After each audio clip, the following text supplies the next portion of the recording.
killer hiding in plain sight. Just horrified that anything this close to home could happen. What started as a missing persons case I do feel like they're in danger. ended with a shocking discovery. I heard this lady banging on this container, and for all of our officers to open the container up and see her chained like a dog, I mean, that is incredible. She told us that she'd been locked in that container for 2 months. I feel so guilty, not knowing that she was over there. The sole survivor helping uncover hidden crimes. There might even be 4 people on this piece of property deceased. All this unraveling, 8 miles down the road, and come out 13 years later that someone 10 miles up the road the other way, my brother was killed by the same person. It's just unreal. You can't script that. It's bigger than coincidence. 7 News exposes the killer among us. The Unsealed Files of Todd Kohlhepp. A special edition of 7 News at 6 starts right now. Good evening and thanks for joining us. 13 years of pain for many families, sleepless nights for detectives, and general confusion for the people of Spartanburg County, all answered in a matter of days when a woman was found chained alive. The man at the middle of it all, Todd Kohlhepp, and brand new this hour, we have video of the murderer and details of what happened inside a storage container in a Woodruff field. 7 News reporter Brianna Smith has spent the past 6 months breaking down details about the killer who lived among us. Now, we do want to warn you that some viewers may find parts of this report to be disturbing. For 13 years, the family of a quadruple murder prayed for answers. Who shot their loved ones and why? Little did they know, the day after that prayer, their answers would come from behind this fence.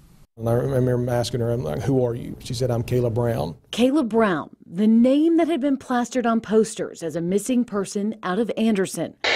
Where Kayla Brown and Charlie Carver are.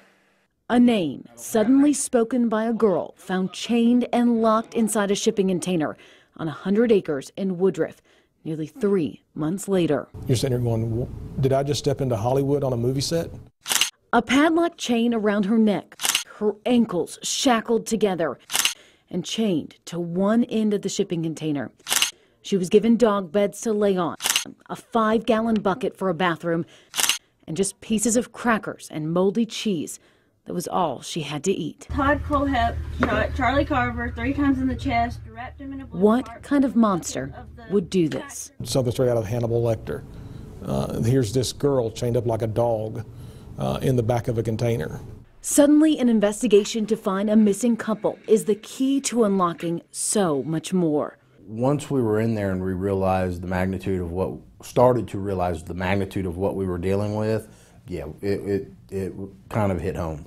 As investigators were rushing Kayla to the hospital, a well-known real estate agent was being interviewed at his home and more. Hello. How you doing? Doing well. Oh, good. The time that she spent with him and the rapport that in his mind they developed and the information that she gave initially on that recorded video, we wouldn't have known to ask some of the questions we did. Inside this disheveled bachelor pad, investigators began to break down the inconsistencies in Todd Kohlhepp's story. Like, why was a couple from Anderson on his Woodruff property the day they were reported missing? And as Todd told his story, so did Kayla, giving investigators the very name they needed to crack a cold case. Kayla Brown said he told me he killed these people at a motorcycle shop. That started snowballing. 3 days later, on the anniversary of 4 people being gunned down at the Superbike Motorsports, the answer those families had been waiting so long for finally came. We're trying to make sure that we don't have a serial killer on our hands. This very possibly could be what we have. A serial killer in Spartanburg, a killer that would close a case, a killer that had walked among us for 13 years. Without her being a survivor and her survival, this would not have made it to where it is. I think Kayla Brown was left alive for this reason right here. How else do you explain it? Remarkable reporting. This is the first time we're really seeing the photos, but really the video too of her in there. When you saw this for the first time, what went through your mind?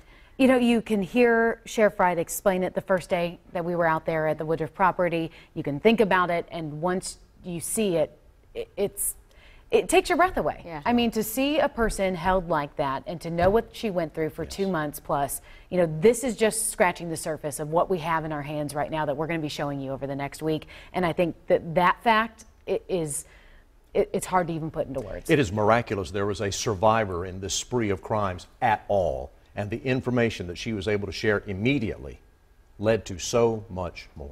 Right, and we've talked about this, you know, her survival fixed Superbike. I mean, it solved Superbike, and it gave those people so much closure. And so I think over the next week, we're going to learn how much she really did to help all of these cases. We would never have known about Megan and Johnny Coxey, and we may never have found Charlie. Yeah, so this is great in-depth reporting, Brianna. Well, I appreciate it. We're looking forward to these reports that are coming up. We're going to spend a lot of time with you next week at 6 going over this. Thank you. Thank you, Brianna. And join 7 News as we break down never-before-heard details of this case that Brianna Smith got exclusive access to. It's all part of this special week-long event, A Killer Among Us, the Unsealed Files of Todd Kohlhepp.